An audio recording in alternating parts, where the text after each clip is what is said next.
मौसमी भविष्यवाणियों के प्रति लोग इतना आश्वस्त हो चुके थे कि ये अगर मौसम साफ रहने की होती तो वे बाहर निकलते वक्त छाता लेना नहीं भूलते।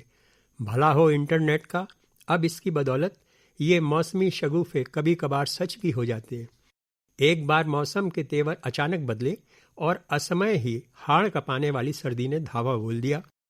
पहले पूरा जाड़ा कंबल और स्वेटर में कट जाता था, मगर लोग अब दिन में भी रजाइयां खोज रहे थे। उन्होंने सामर्थ्य के अनुसार संसाधन जुटा लिए। सर्दी भगाने में यदि रजाइयां काम आईं तो असंख्य मुर्गों ने भी आत्म बलिदान देकर लोगों के जिस्म गर्म रखने में योगदान दिया। प्रशासन ने गरीबों और बेघरों के लिए चौराहों पर अलाव जलवा दिए। लोग इनके चारों ओर सिमटने लगे।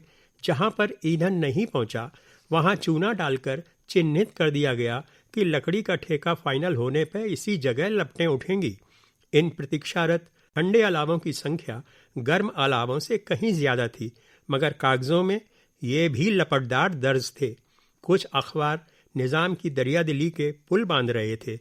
अंततः मौसम का पारा अधोगति करता हुआ इतना लुढ़का कि सदी का रिकॉर्ड ही टूट गया। ये यदि एक शहर की बात होती तो सरकार संभाल भी लेती, मगर यहाँ तो समूचा सूबा ही चपेट में था। अवाम को भगवान भरोसे छोड़ना मजबूरी थी। अखबारों ने भी इसे दैवीय प्रकोप माना और भावी शीत युग का संकेत तक कह दिया। कुल मिलाकर लोगों ने इसे दैवीय मानकर इंसानों से उम्मीद करना छोड़ दिया। सरकारी बंगलों से दफ्तर तक के रास्तों पर जलते अलावों के इर्द गिर्द गरीब तबका नजर आने लगा। गर्म सूट में सजा आला अफसर जब वातानुकूलित वाहन में आरूढ़ होकर यहाँ से गुजरता तो जलते अलावों की तपिश शीशे के पार उसकी आंखों को भी मिल जाती। वह इस राजपथ की व्यवस्था से पुलकित नजर आने लगता। उसके मातहत भी उसका मनोबल बढ़ाने हेतु कहते कि सरकार, सारा शहर बस आपको ही दुआ दे रहा है। वे विनम्र हो जाते और चाटुकारों के कथन को सच मानकर शहर की बाकी सड़कों पर गाड़ी दौड़ाने का इरादा त्याग कर सरकारी ईंधन की बचत कर लेते। परिणामतः ठंडे अलाव उनकी नज़र से बच जाते। ठंड थी कि कम होने का नाम ही नहीं ले रही थी। ठंडे अलावों को अभी भी ईंधन रहित देखकर लोग ठेले की गर्म चाय पी पी कर शुभाषितों से नवाजते। उनका मानना था कि अलाव की लकड़ी इंचार्ज ने अपनी चिता के लिए सहेज ली है। कागजों में पूरा शहर अलावों से गर्म था, मगर लकड़ी का ठेका अभी भी सौदेबाजी के पेचों में उलझा था। अस्पताल में मरीजों की संख्या बढ़ रही थी। रोजाना अखबारों में ठंड से अकड़ी लावारिस लाशों का सूक्ष्म सा उल्लेख होता था। रिक्शे वाले कुछ ज्यादा ही दिक्कत में थे, क्योंकि बच्चों के स्कूल बंद कर दिए गए थे। लोगों की आवाजाही समाप्त प्राय थी। रात्रि में इक्का दुक्का सवारी दिखती तो उन्हें लगता मानो भगवान के दर्शन हो गए। इन मेहनतकश रिक्शा वालों में एक था सेवाराम। वह रिक्शा चलाकर रोजी कमाता और खुद सादगी से रहकर बचत के पैसे गांव में परिवार के पास मनी ऑर्डर कर देता था। सवारियों की किल्लत ने उसकी भी माली हालत बिगाड़ दी थी। आजकल उसे बमुश्किल 2-3 भाड़े मिल पाते थे। यदि कभी वह मरीज को अस्पताल पहुंचाता तो रिक्शा वहीं पर लगा लेता था। उसे पता था कि सरकारी अस्पताल में रोजाना 3-4 लाशें तो निकलती ही हैं। लाशों के वास्ते रिक्शे आसानी से नहीं मिलते थे, अतः उसे यहाँ भाड़े की गारंटी थी। गोया की लाशें उसके लिए आय का जरिया बन गई थीं। आज भी वह लाश को पोस्टमार्टम हाउस पहुंचाकर लौट रहा था। रास्ते में उसे एक बुझा हुआ अलाव दिखा। वहां कुछ अधजली लकड़ियां पड़ी थीं।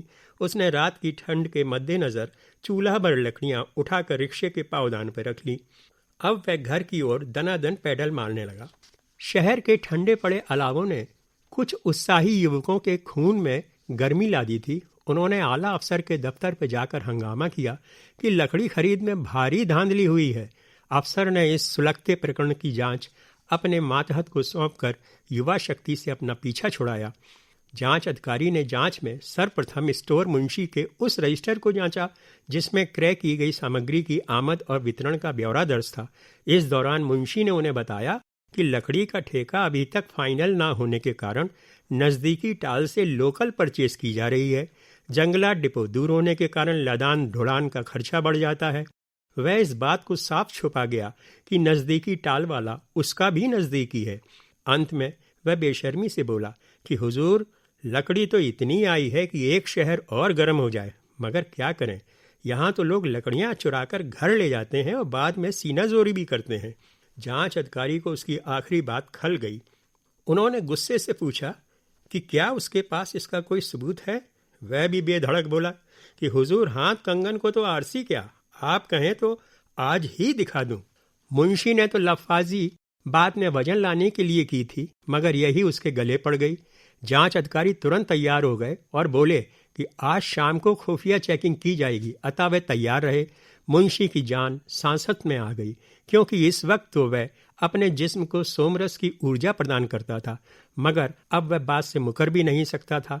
शाम को जांच अधिकारी आए और उसे गाड़ी में पीछे बैठाकर बोले कि उन्हें शहर के सारे अलावों का मुआयना कराया जाए। शाम की कड़कड़ाती ठंड में मुंशी ने अलावों का फेरा लगवाना शुरू किया। गाड़ी अब उसके संकेत पे चल रही थी। इस दौरान उसने रास्ते में पड़े ठंडे अलावों पर गाड़ी नहीं रुकवाई। एक गर्म अलाव पर रौनक देखकर उसने गाड़ी रुकवाई। जांच अधिकारी ने मौजूदा लोगों से दरियाफ्त की तो उन्होंने लकड़ियों का नाकाफी होना तो जरूर कहा, मगर किसी ने भी अलाव से लकड़ी चोरी की बात नहीं कही। उनका बयान सुनकर जांच अधिकारी ने मुंशी को घूरा तो इस कड़ाके की ठंड में भी उसे पसीना आ गया। वह मन ही मन प्रार्थना करने लगा कि भगवान आज बचा लो। वह जानता था कि जांच में जब टाल का मालिक उसका रिश्तेदार निकलेगा तो ये कड़क अफसर उसकी नौकरी लिए बिना नहीं मानेगा।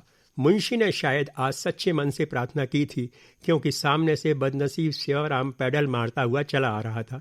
रिक्शे के पांवदान पर थोड़ी सी अधजली लकड़ियां रखी थीं। जांच अधिकारी का कड़ा रुख देखकर मुंशी उनसे नजरें बचा रहा था और गाड़ी के बाहर देख रहा था। एकाएक उसकी नजर सेवाराम के रिक्शे पर पड़ी।